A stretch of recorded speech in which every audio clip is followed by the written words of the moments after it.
I'm deeply concerned about the situation in India, and I'm very worried about, other countries that might be next, and really have to underscore the fact that this is a global crisis. There were warning signs in India for quite some time, and, scientists had been sort of sounding the alarm about a rise in cases, and it was just sort of waved off as, nothing to focus on. And unfortunately, there were a lot of mass gatherings that took place, which probably, spread the virus far and wide and, ignited what we're currently seeing.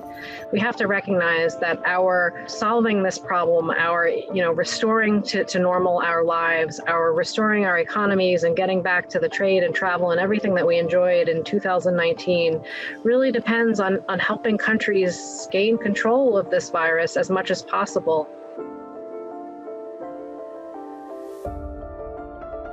So really the path to relaxing our concerns about this virus has to be paved with vaccinations. Ultimately, I think if the goal is to stop worrying about this virus, stop being concerned that it can cause massive surges and put people in the hospital and cause lots of deaths, then, vaccinations are really what is going to be necessary to make that happen. But I think we aren't necessarily going to have a future where this virus doesn't exist. It's probably going to be circulating at some level, perhaps like influenzas do. And it, I think, remains to be seen whether we will need new vaccines in the future like we do for flu. I think there's some scientific debate about that.